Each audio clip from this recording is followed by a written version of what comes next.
Hello, and welcome to the BinSense live training video, presented by Clues Management. This video will take you through the use of the BinSense mobile app for use with both the BinSense Live and Automation wireless monitoring systems. This video is broken up into 3 parts. The first part goes over general app function and settings. The second part is focused on remote fan controllers and automation systems. And the third part is for general troubleshooting and common issues. Please see the notes in the description for the timestamps for each chapter. When you log into your account, the default landing page is the storage page, as seen on the bottom of the screen. The grid view is the standard view to see your yard. Each bin in your yard has a card that indicates the name, commodity, highest temperature and moisture values, as well as temperature and moisture trends and inventory. The color of each card represents how close the highest temperature is to the thresholds you set. Inside each banner will say OK for no storage issues, caution when getting close to the threshold, and warning if the bin is at or over the temperature threshold. You may also notice a banner feedback that says weekly temperature rise, which indicates the bin has been warming over the past 7 days. We will discuss this later as we go more in depth with the monitoring settings for the bins. The list view is much the same, but shows only the bin name, highest temperature, and commodity, and has the name bar colored to reflect the monitoring status. The map view gives you an overhead view of your yard to see a top-down view of your farm. This view can be changed between the map or satellite views.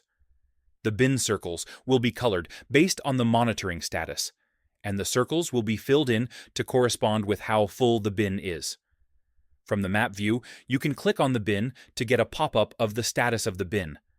Clicking on this pop-up, or by clicking on the bin card in Grid View, or the name bar in List View, will take you to the Bin Info page.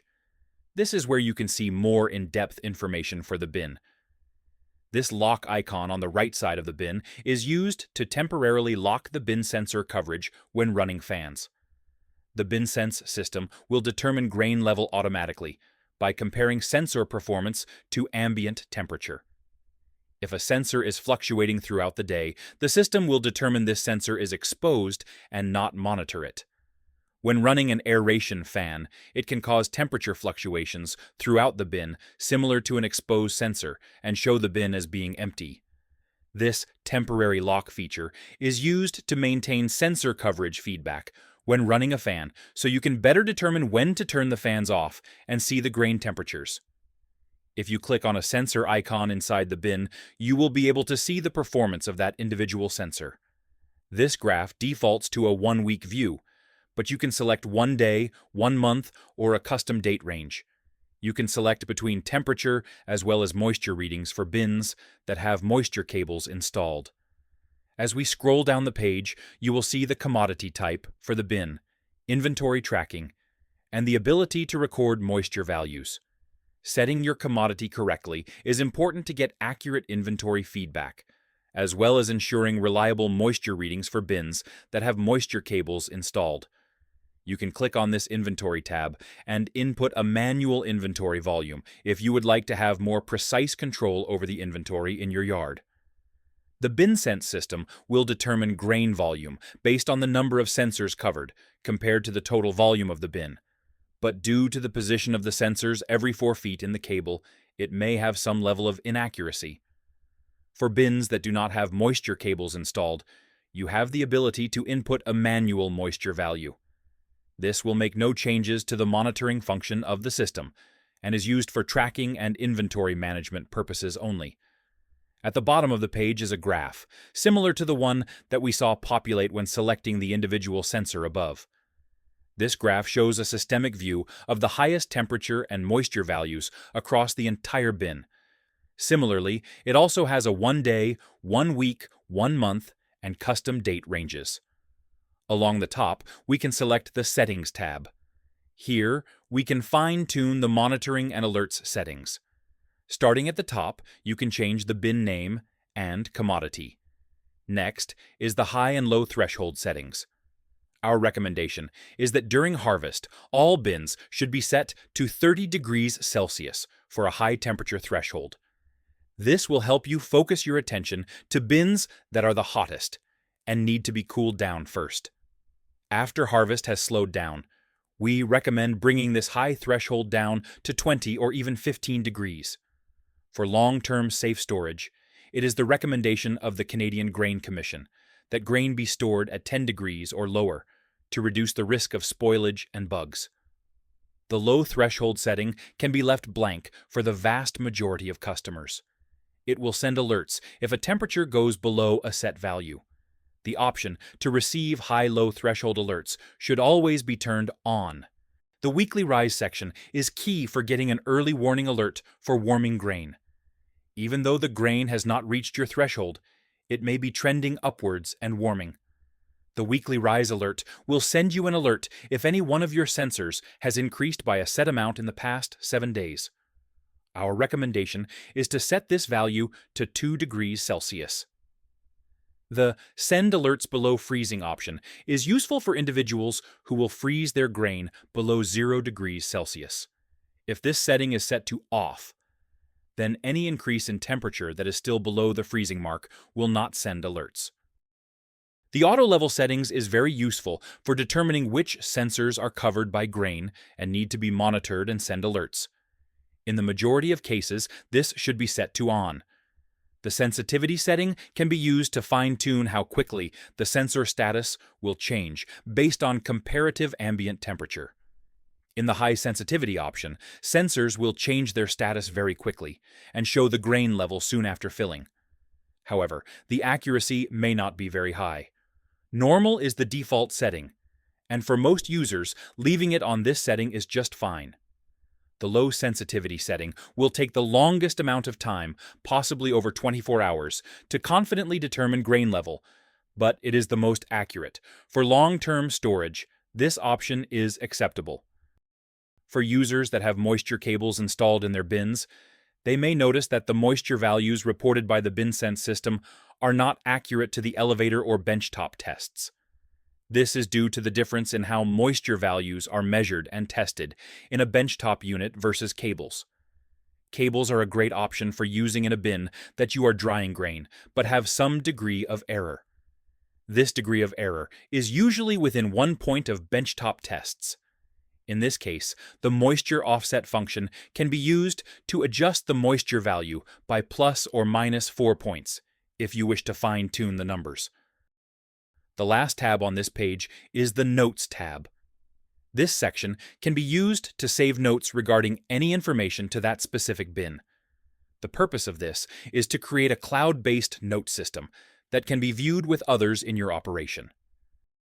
When we leave the Bin View section by pressing the back button, you can move over to the Inventory tab along the bottom of the screen. Along the top of the screen, you can select whether you want to see the inventory in any individual yard if you have multiple yards, or combine inventory from all sites. The Bulk Changes section allows you to make monitoring changes to several bins at once. You can click on Select All, or select the individual bins you wish to make changes to, and then click on the Edit Selected Bins button that populates along the top. This will take you into a settings page very similar to the one we saw before in the individual bin view. If you do not alter any settings, then each bin will retain the saved setting that was previously in place, so you are able to make changes to several bins without overwriting any information. For example, you can change the high threshold setting for several bins that have different commodities, and only change the temperature setting for the bins if you do not make any changes to the commodity section. The last tab to look at is the Settings tab. This is where you can change settings for your account information or app use. In the Account section, you can change the username and account information. The Notifications section is where you can add or remove phone numbers or email addresses that will receive alerts from the BinSense system. Preferences allows you to make changes to the app functionality, such as changing the landing page when you log in, temperature units, and setting your time zone. Setting your time zone will prevent the BinSense system from sending you texts between the hours of 10 p.m. and 6 a.m. local time. On the bottom is the dealer settings. To best allow us to help with any support issues, please ensure you have your dealer set to clues management and allow for the dealer to view your storage. This lets our customer support team see your bins and diagnostic information to help with any issues you may have. The BinSense live and automation systems require an annual subscription that is collected from a third-party company called Stripe. You can see your billing information in this section here, which lets you see when your bill is due, how much is owed, and make a payment. The BinSense Live system is capable of adding on both remote fan controls and automation systems. In the case of a remote fan controller, you will be able to manually turn fans on and off from your app and run them for up to 72 hours. For the automation system, you can set your parameters for moisture or temperature control, and the fans will turn on automatically according to the desired settings and ambient conditions. The bin view for a system that has a fan control connected will look slightly different and includes an icon for a fan on the bottom right of the bin. When the fan is running, this icon will turn blue and rotate. When the fan is not running, it will be gray and not moving. You will also notice the lock icon is red and has a fan symbol inside it when the fan is running. This indicates that the grain level of the bin will remain unchanged due to the fan running. This helps to determine grain level and temperature while the fan is in operation, and prevent changes to grain level due to fluctuations in temperature on the sensors. For an automation system, you will notice additional functionality in the Settings tab. For users that have manually triggered remote fan controllers, this functionality is not present. It will only show for individuals that have the BinSense Plus system, which includes the weather station and plenum sensors. Automation control has two modes: temperature control and moisture control. In temperature control, the system will attempt to cool grain down to a desired temperature based on your target temperature. Please note that this function will be focused on the highest temperature in the bin and will only cool grain down, not warm it up. Moisture control will try to dry grain down to your target average moisture. Please note that this setting is based on the average moisture of the entire bin, and it will not attempt to rehydrate grain. When you expand the Advanced Settings tab, you will see more in-depth controls for the operational conditions of the system. You can set your target temperature or moisture values here. The minimum allowed temperature is the coldest temperature the grain will be exposed to. Please note that the lowest setting is 0 degrees Celsius, due to safety and equipment protection, to prevent fan startup when there is a possibility of ice buildup. When running in moisture control, you will also see an option for maximum allowable temperature. The minimum and maximum EMC stands for equivalent moisture content.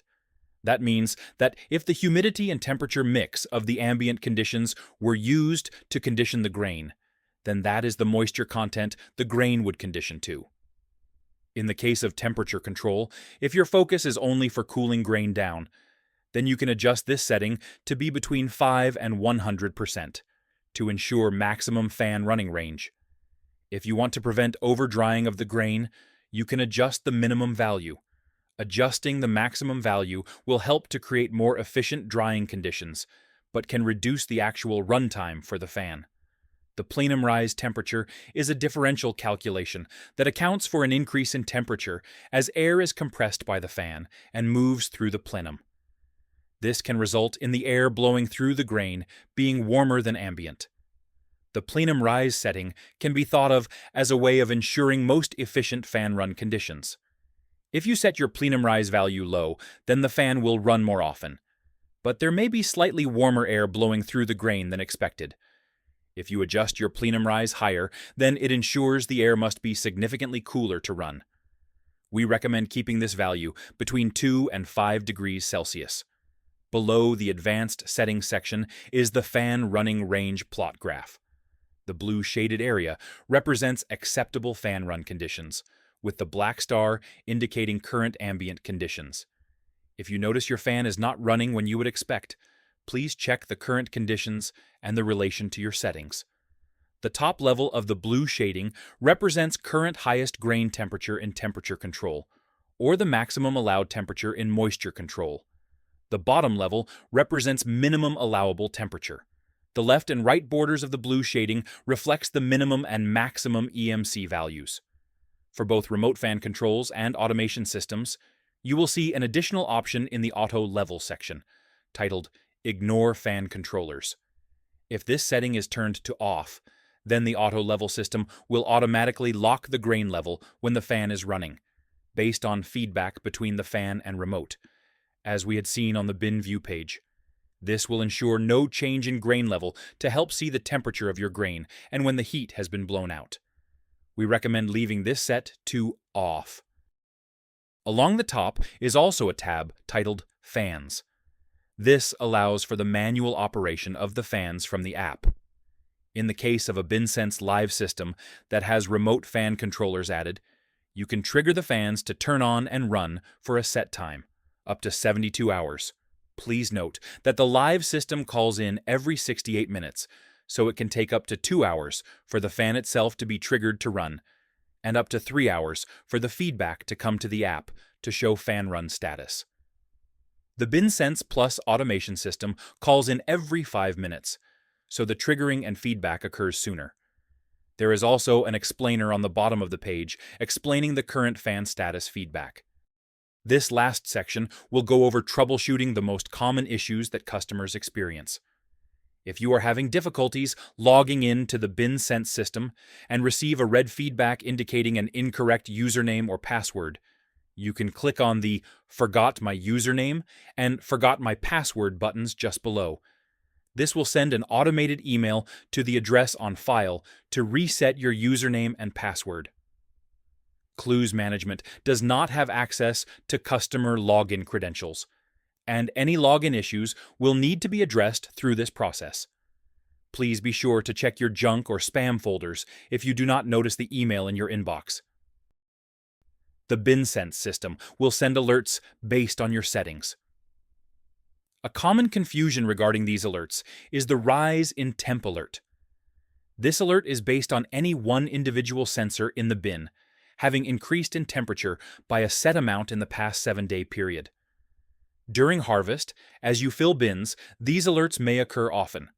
When filling bins, you are best served to disregard any rise in temp alerts and utilize the grid or list view to identify the bins that have the highest temperatures that require attention.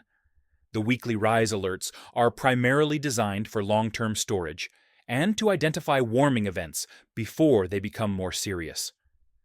During winter, when you are storing for an extended period, you may notice alerts for a bin that do not look to be at risk. The most common issue is due to temperature fluctuations that occur on sensors near fan aeration, such as hopper-bottom bins with rockets. The ambient air is able to travel through the aeration and cause the grain to fluctuate in temperature. If you are receiving a rise in temp alert for a bin that does not appear to be warming, start by clicking on the bottom sensor of the bin and review the weekly temperature trend. If you notice the temperature fluctuating, this is due to ambient air traveling through the aeration. You can click on the Disable This Sensor option to manually override any readings from that sensor for a 1-month or 6-month period. We recommend not using the Disable Indefinitely option to ensure it does not get forgotten about for next harvest. Once you have disabled a sensor, you can click on the next sensor above it in the cable and see if it is also showing the same fluctuations.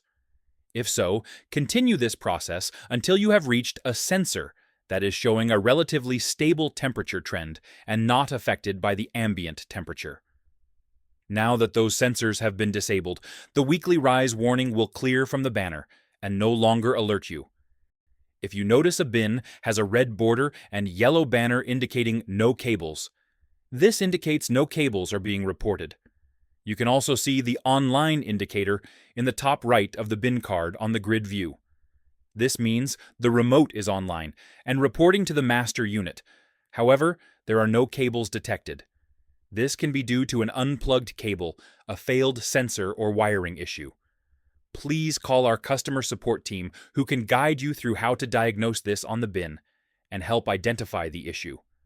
Alternatively, we can have one of our service crews come to site and provide service.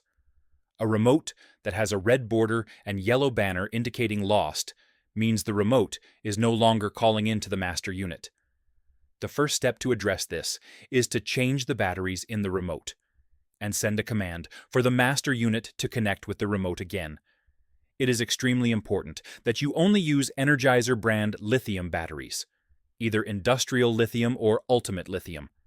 In both cases, these batteries have a reflective silver foil case and can be purchased from most local retailers. Failure to comply with correct battery selection can cause poor remote performance and possible failure of the remote hardware. Each remote requires 3 AA batteries. Once the batteries have been changed, identify which bin has the master unit. This can be found by looking at the grid view card that indicates the device type and serial number located here. Alternatively, the bin name may also have the indication it is the master and the radio channel in parenthesis by the bin name. When you click on the bin view for the bin that has the master unit, the bottom of the page will have a Find My Remotes button. Click on this to send a command to the master unit to attempt to reconnect to the remotes that are not reporting. The BinSense live system calls in every 68 minutes, so it may take a few hours to see the remote unit reconnect to the master. The BinSense Live and Plus systems require an annual subscription to be paid for access. You should receive an email with reminders before payment is due. If payment is overdue, then you will see a pop-up on your screen indicating that you need to make a payment. If you click on the Pay Now button, you will be taken to a third-party payment processing system called Stripe. This system can be used to put in your credit card information and pay for your annual subscription. You can find a copy of your invoice and receipt through this link, or by going to the Billing and Payment section of your settings page. If you notice your inventory tracking is not accurate, the cause may be due to incorrect maximum bin volume settings. When we build a bin yard and are unsure of the bin volume, it will default to 1 bushel. You can see the maximum bin volume listed here on the grid view card, or below the bin in the bin view page. To change this, you can go to the list view of the storage tab and swipe left on the name bar to bring up the pencil icon. Clicking this pencil icon will open the Edit Structure page. Here you can make changes to the bin name, type, capacity, and diameter. When you are done on this page, be sure to click on the Next button on all 4 pages, and not to make any changes except for the very first page. The other pages are related to the monitoring associations and need to remain unchanged. When you click on the Finish button on the last page, you will see a green banner stating Bin Updated to confirm your changes are saved. Thank you for taking the time to view our training and troubleshooting video for the BinSense Live and Plus monitoring systems. Should you have any further questions, please feel free to call or text our customer support line at any time.